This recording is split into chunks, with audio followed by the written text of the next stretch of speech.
Metropolitan Police Department came to be, it was an interesting progression.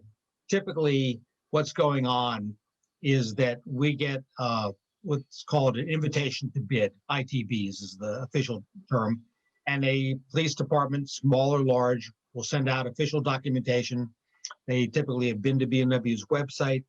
They've typically talked to the experts at BMW because BMW has got a couple of dedicated people that do nothing but authority bikes. And they've talked to lots of law enforcement officers, people that are already riding the bikes. They may be brand new. They may have had them for. And so instead of getting an ITB, they came to us and said, we want to buy police bikes. And I said, well, isn't there a bid process involved? It says, we already know what the prices are, give or take, because we've looked at everyone else's bids. So we know that we can afford these bikes. We have a lot of details to work out. There's a lot of paperwork ahead of you.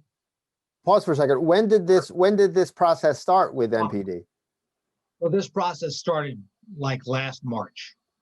So, and so considering we delivered in December, in the world of police bikes, that's actually a very short time period. Typically, we are working with a police department for 18 to 24 months.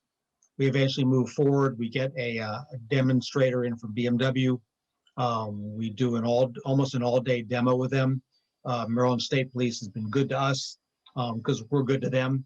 And they have a fabulous test and training facility in Sykesville, Maryland, that involves a track that I guarantee you every BMW rider would like to be on. I've had the good fortune to go around that thing on 2 different occasions with an escort, because that's the only way you get to go out there. But it's got high bank turns and you can go 130 miles an hour on it. Plus it's got all sorts of intersections and some off-road areas. But they started out talking about 10 motorcycles because there was additional funding because this was an inauguration year coming up. Didn't matter who was going to be inaugurated. There was extra money that the Washington, D.C. Police Department, MPD, gets to use as they see fit to provide the services that they have. So they're talking about this summertime, like late spring, early summer, when they're saying this is going to be used for the inauguration, or right, later? Because they got to plan far. Not only do we have to plan far out in advance because of the order time with the factory, which is a minimum of 90 days. And that's if you fall into one of their windows where they're making police bikes. Everything doesn't come down the assembly line together. They literally set aside a special time for this model, that model, and police models. And So we're talking about COVID too. So there's issues, supply chain issues and whatnot. Yeah, and COVID was having an enormous effect on BMW manufacturing. For a couple of months on the civilian side, we're not seeing any production taking place. So we're getting concerned. So we have to have these bikes by December 10th or something like that, because the inauguration's on the 20th, and we have to have time to break them in, train with them, come up to our high level of skills, because it's literally a 3 mile an hour, 20 block parade. That's really slow speed skills. And we find out that, oh, and by the way, we have flags that we fly on these bikes as well. Motor officer number 1, who is pretty much in charge of this whole thing, has convinced his superiors that, look, we've got about 65 bikes in our fleet. If we're going to do this BMW experiment, it makes sense to do half the fleet. Okay, so now we go to 30 bikes. We are able to get a tiny bit of support from BMW because, hey, they want their bikes in the nation's capital as well. This is a potential gate opener to a lot of other business. And there's probably not much more prestigious than having your motorcycles lead the inaugural parade, the short distance that it is. If we're going to put 30 bikes in the fleet, we want to have 3 bikes as spares, and they ask if they can increase the order to 3. We are just in this perfect window. We're able to go back to the factory and they can add 3 more bikes in. Pricing doesn't change any of that stuff, but there's a bunch of suppliers. Some of the parts that go on the bikes come from BMW. Some of them come from, we had 3, maybe 4 aftermarket vendors that specialize in police equipment. Everything from lights to communication equipment to simple things like the notepads and map lights on top so they can read their notes at night, things like that. I saw you guys had a short video where you were in a warehouse filling boxes and boxes with the parts that were going to go on each bike, and each box was like looked like 2 by 2 by 3 feet tall or something like Actually, that. they were 30-inch cubes.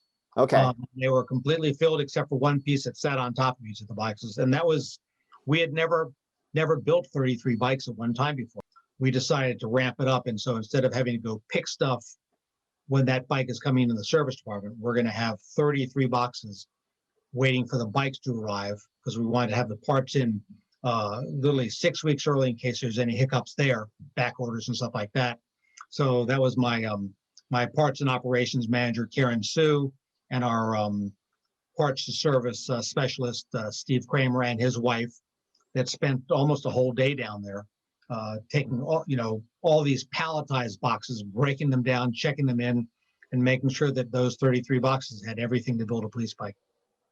There were a lot of the police officers came up on the 4 or 5 or 6 days that the crated bike showed up, just to see them in the crate, to watch them out of the crate, to watch our process, because this is their working tool. I mean, they want to know everything about these bikes. As we brought bikes up, we brought boxes up, so it worked out pretty well. But again, a lot of logistics. Coronavirus threw a snag in there. All of a sudden, the shipment that's supposed to show up at a certain point in time is going to be late. We've built in our window to be earlier than anticipated for an on-time delivery. We've got literally a 30-day window in there, thankfully. So we were able to start moving things around. We told customers that we're going to be, their appointment is 2 weeks away. Can you bring your bike in early? We're doing some pickups. And so we filled that hole pretty well. We're very excited. We're now in a position to deliver the bikes 30 days early, which gives these officers more time in the saddle once the fleet maintenance department installs the radios and puts the decals on. So we've got 33 bikes completely built, waiting to deliver. And then the stop sale that affected all the civilian bikes. We get caught by it. There's 3 other dealers in the country that have bikes, 10 here, 10 here, 10 here, ready to go. We can't deliver these bikes.